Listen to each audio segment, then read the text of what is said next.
안녕하세요. 이번 시간에 발표를 맡게 된 홍성희 책임연구원입니다.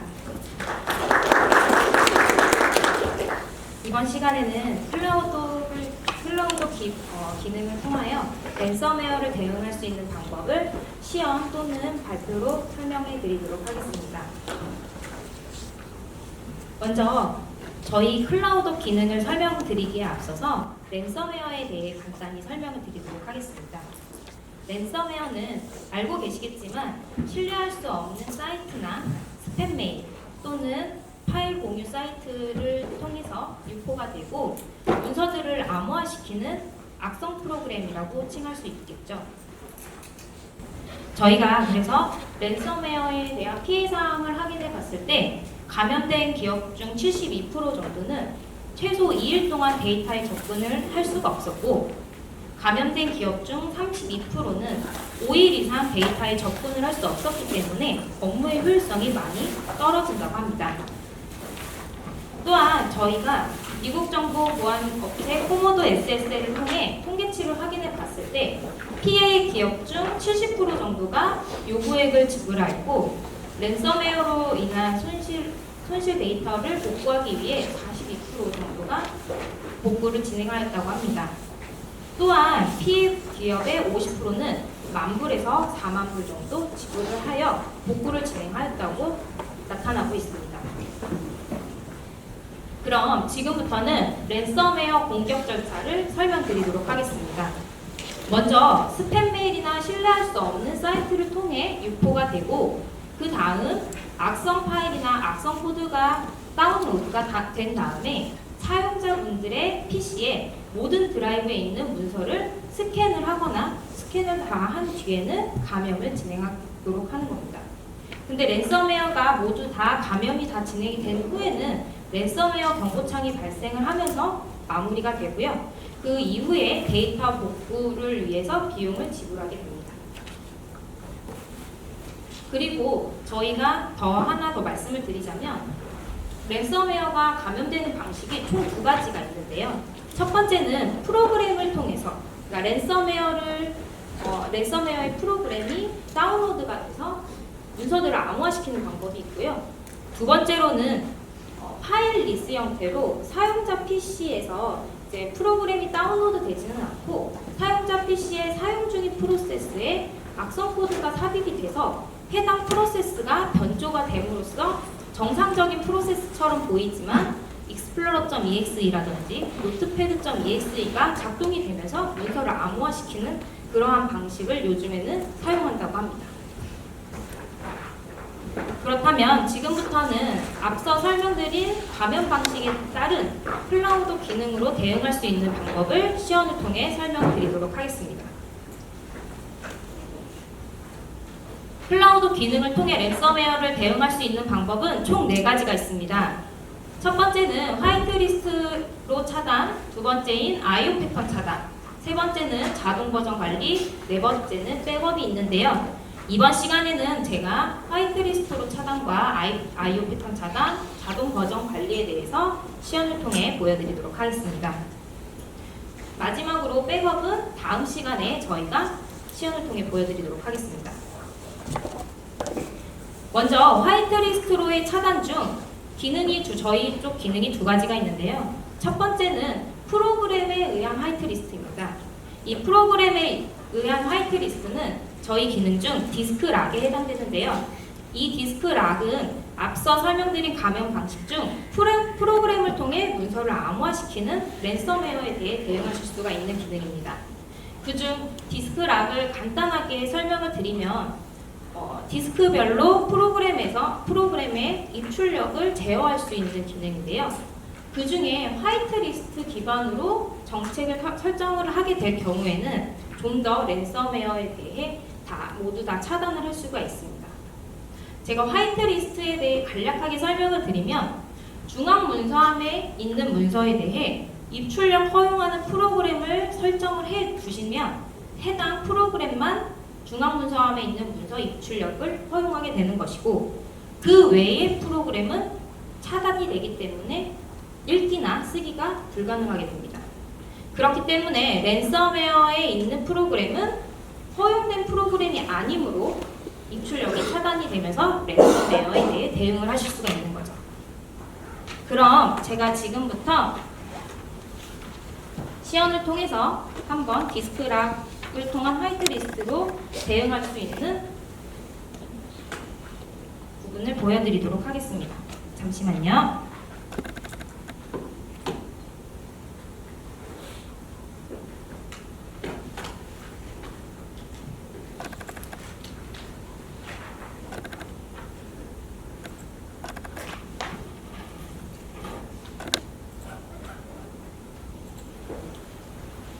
화면에 보시는 것처럼 제가 지금 방금 화이트리스트 정책으로 사용자에게 적용을 해놓은 상태입니다. 제가 이제 랜섬웨어를 감염시키기에 앞서서 로컬 디스크의 정상적인 파일을 열람해 보도록 하겠습니다. 화면에 보시면 정상적으로 로컬 디스크에 있었던 문서가 열람이 되시는 걸 확인하실 수 있습니다. 그럼 같은 파일이지만 저희 중앙문서함에 있는 문서를 열람해 보도록 하겠습니다. 또한 역시 정상적으로 열람이 되시는 걸 확인하실 수가 있는데요. 그럼 지금부터 제가 어렵게 구한 케르베르 랜섬웨어를 한번 동작시켜 보도록 하겠습니다. 감염이 다 완료가 되었음을 확인하실 수가 있습니다. 우선 제가 경고창을 종료를 해보도록 하고요. 화면에 보시는 것처럼 로컬 디스크에 있는 문서는 모두 다 감염이 되었고요. 문서함에 있는 문서는 감염이 되지 않음을 확인하실 수가 있습니다. 그렇다면 정말 감염이 되었는지 제가 로컬에 아까 열람했던 PPT에 대해서 확장자를 변경한 후에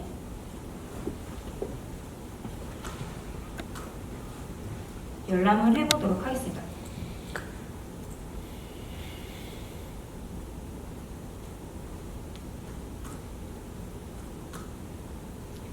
네, 화면에 보시는 것처럼 정상적인 파일이 아니므로 열람이 정상적으로 되지 않고요. 만약에 복구를 누르셨을 때도 정상으로 읽을 수 없는 파일임을 확인하실 수가 있습니다.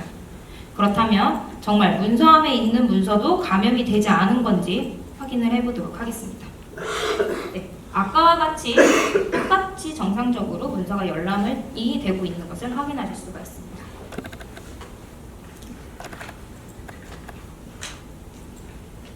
그럼 저희 화이트리스트 차단에 대한 기능 중 디스크락은 마무리가 되었고요.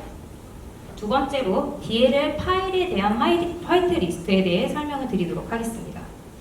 DLL 화이트리스트는 저희 기능 중 DLL 락에 해당이 되는데요. DLL 락이란 정상적인 프로그램에서 허용하지 않은 DLL 파일이 플러그인 되어 있으시면 중앙문서함에서는 입출력을 할 수가 없고요. 로컬 디스크에서는 읽기만 가능한 기능입니다. 더 자세하게 설명을 드리자면 DLL 락 기능은 DLL 락 정책을 설정하실 수가 있는데요. DLL 락 정책을 통해서 DLL 파일에 대해 허용, 차단, 악성 코드와 같이 분류를 하실 수가 있고 분류하지 않은 DLL 파일은 미분류 DLL 파일에 해당이 됩니다. 미분류 DLL 파일은 아까와 같이 화이트리스트 정책이므로 분류가 되지 않았으므로 차단 DLL과 같이 차단이 되는 DLL이라고 생각하시면 될 것 같습니다. 그렇다면 이 정상적인 프로그램인 run DLL 32.exe 프로그램에 허용된 DLL이 플러그인이 되어 있을 경우에는 중앙문서함에 정상적으로 입출력이 될 수 있는 거고요. 그 다음 DLL host.exe는 두 개의 허용된 DLL 파일이 플러그인 되어 있지만 차단된 DLL 파일이 플러그인 되어 있기 때문에 중앙문서함에서는 입출력을 하실 수가 없게 되는 겁니다. 마지막으로 윈도우 탐색기도 허용된 DLL 파일이 플러그인 되어 있지만 미분류된 DLL 파일이 플러그인 되어 있기 때문에 이 윈도우 탐색기 또한 중앙문서함에 입출력을 하실 수가 없게 되는 거죠. 근데 미분류 DLL 파일은 사실 차단된 DLL 파일은 아니잖아요. 그렇기 때문에 정말 정상적인 DLL이 차단이 되어 있다면 사용자 PC에서 사용하기가 어렵기 때문에 저희가 두 가지 방식으로 허용을 진행해드리고 있습니다. 첫 번째로는 자동으로 허용이 되는 건데요. 저희가 가지고 있는 데이터베이스에 있는 DLL 파일 속성에 맞춰서 들어온 DLL 파일은 자동으로 허용을 해드리고, 두 번째로 반복 요청 임계치가 설정이 되어 있는데요. 거기에 해당이 되어 있을 경우에는 자동으로 허용이 돼서 중앙문서함에 해당 프로그램이 입출력을 하도록 설정을 할 수가 있습니다. 그런데 이러한 자동 허용 분류에 적합하지 않은 DLL 파일은 미분류 DLL로 계속 남아있기 때문에 수동으로 관리자분께서 승인을 하시거나 반려를 통해서 해당 프로그램이 중앙문서함에 입출력을 하실 수 있도록 설정을 하실 수가 있는 거죠. 그렇다면 지금부터는 제가 DLL 락 기능에 대해서 시연을 통해 보여드릴 건데요. 제가 지금 세미나로 오기 전까지 DLL 파일에 대한 감염된 랜섬웨어를 구하려고 했는데 구하지 못해서 다른 방식으로 한번 시연을 통해 보여드리려고 합니다. 제가 지금 방금 이 네트워크 익스플로러.dll에 대해서 허용이 되어 있는 것을 악성 코드로 지정을 해 놓은 페이지입니다. 그리고 정책 설정, 제가 해당 정책을 새로 받았고요.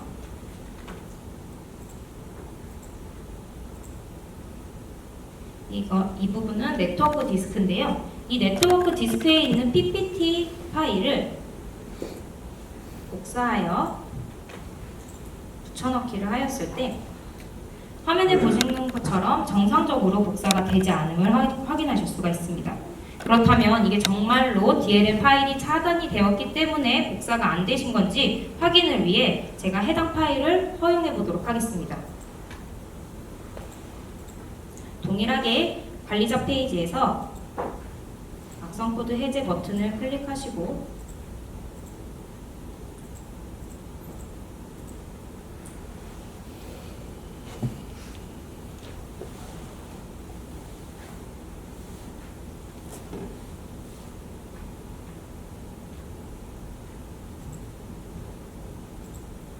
다시 허용을 해보도록 하겠습니다.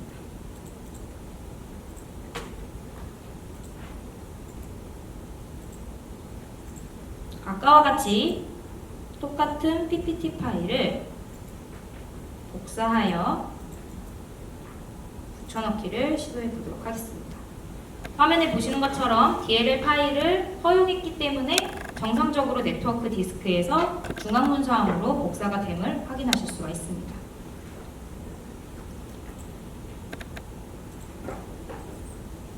이 프로그램을 통해 랜섬웨어 감염하는 방식은 이 두 가지 기능으로 이제 대응이 가능하신 거고요. 세 번째로 아까 방금 말씀드린 파일리스 형태로 사용자 PC 프로세스에 악성 코드가 삽입되는 랜섬웨어에 대한 대응 방법을 설명해 드리도록 하겠습니다. 사실 앞서 설명드린 디스크 락으로는 이러한 감염 방식을 대응하시기는 좀 어렵습니다.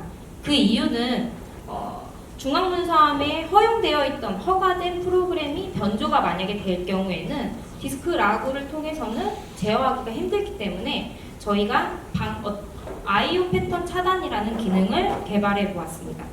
이 IO 패턴 차단에 대해서 자세히 설명을 드리면 먼저 저희 서버 엔진 기반으로 만들어진 기능이고요. 먼저 사용자 PC에서 랜섬웨어가 감염이 되었을 때 저희가 분석을 통해 갖고 있는 랜섬웨어 패턴 데이터베이스와 동일한 작업이 이루어진다고 판단이 되면 해당 중앙문서함에 있는 문서에 대해 랜섬웨어 프로그램이 입출력을 차단하게 됩니다. 차단을 한 후에는 차단 목록을 관리하기 위해 유저와 해당 프로세스를 저희가 데이터베이스에 저장을 하게 되고요. 그렇게 저장을 함으로써 추가적인 감염을 방지하게 됩니다. 이러한 의심된 내용과 차단된 내용은 본인 또는 팀장, 서비스 관리자에게 모두 이메일로 통보되고 해당 사용자 PC에는 알림창도 같이 함께 발생을 하게 됩니다. 그리고 이미 저희는 이게 확산 차단에 대한 기능이기 때문에 이미 앞전에 감염된 파일에 대한 복구도 진행을 해드리기 위해서 현재 저희 걸 사용하고 계시면 버전 관리가 있으시겠지만 좀 더 업그레이드하여 저희 버전 관리를 통해서 랜섬웨어가 감염되기 전 버전으로 모든 파일이 복원을 할 수 있도록 진행을 해드리고 있습니다. 그럼 그 버전 관리 기능에 대해서 잠시 설명을 드리면 중앙문서함에 프로그램 소스 코드나 캐드 도면, 기타 모든 문서, 디자인 파일이 업로드되어 있는데요. 이 중에 캐드 도면이나 디자인 파일이 랜섬웨어에 감염이 되었다면 그 전 랜섬웨어 감염되기 전 작업한 내용으로 복구가 가능한 겁니다. 이 복구하는 방법도 저희가 두 가지가 있는데요. 첫 번째로는 관리자분께서 관리자 페이지에서 해당 랜섬웨어가 감염된 파일에 대해 일괄로 복구도 가능하시고요. 두 번째로는 사용자분께서 사용자 PC에서 직접 하나의 파일에 대한 복구도 가능하게 됩니다. 추후에는 저희가 서비스 관리자는 일괄 복구가 가능한데요. 아직 사용자가 일괄 복구가 안 돼서 나중에는 해당 부분까지 지원을 해드리려고 하고 있습니다. 그러면 지금부터는 제가 확산 차단할 수 있는 대응 방법과 버전 관리에 대해서 시연을 통해 보여드리도록 하겠습니다.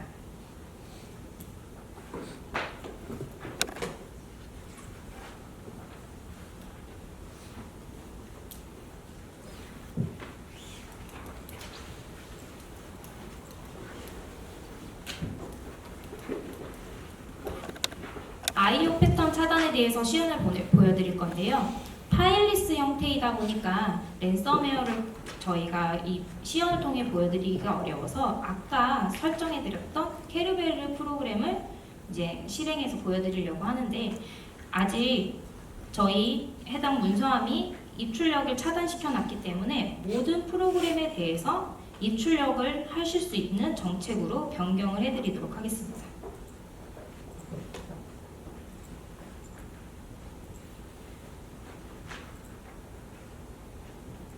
모든 프로그램에 대해서 입출력을 할 수 있도록 프리 정책을 설정해 놓았고요. 지금부터는 제가 아까와 같은 똑같은 케르베르 랜섬웨어 프로그램을 작동시켜 보도록 하겠습니다.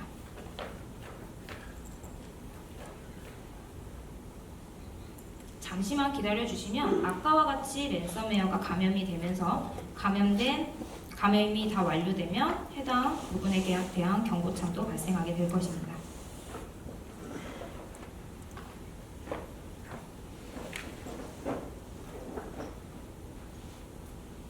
네, 지금 방금 저희 개인 문서함에 있는 교육 폴더는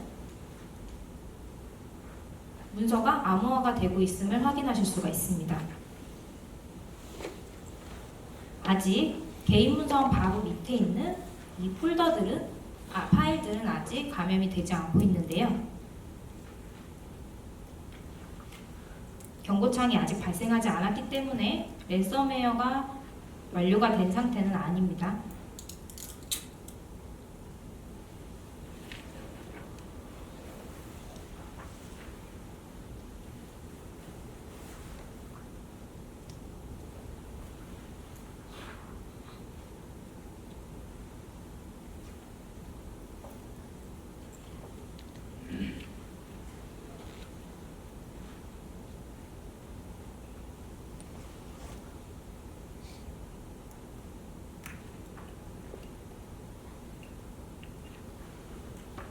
케르베르가 열심히 스캔을 하면서 암호화를 하고 있는 것 같습니다. 잠시만 조금만 더 기다려봐 주세요. 네, 하단에 지금 하단 쪽으로 보시면 악성 코드 의심 행위가 차단됐다는 메시지가 나타나고 있습니다. 이렇게 지금 현재는 랜섬웨어가 작동이 되지만 그 이후부터는 파일들이 감염이 되지 않고 제가 정상적인 파일을 열람해 보도록 하겠습니다. 화면에 보시는 것처럼 아직 암호화되지 않은 파일은 정상적으로 열람이 되고 있음을 확인하실 수가 있습니다. 그렇다면 아까와 같은 교육 폴더에 있는 파일들은 이미 감염이 됐기 때문에 복구를 하셔야겠죠. 먼저 복구하실 수 있는 방법은 저희 서비스 관리자 페이지를 통해서 가능하신데요. 서비스 페이지에 있는 버전 관리에 있는 조회 앤 복원이라는 메뉴를 클릭하시면 방금 랜섬웨어가 동작했기 때문에 해당 랜섬웨어에 대한 프로세스 명칭과 폴더, 파일에 대한 내용이 같이 나타나고 있습니다. 그렇다면 여기서 이 해당 파일을 하나씩 복원도 가능하시지만 모든 파일에 대한 일괄 복원도 가능하게 됩니다. 한 가지만 제가 복원을 해보도록 하겠습니다. 복원을 하면 복원이 완료되었다는 메시지가 발생을 하고요. 이 해당 파일 뒤에는 랜섬웨어가 작동되었던, 즉 암호화가 진행되었던 일자에 대한 내용이 추가가 되면서 파일이 생성되게 됩니다. 해당 파일을 새로 고침하면 제가 지금 방금 복구한 파일이 복원이 되어 있음을 확인하실 수가 있습니다. 정상적으로 열람이 되는지 확인해 보도록 하겠습니다. 네, 복구가 정상적으로 되었음을 확인하실 수가 있습니다.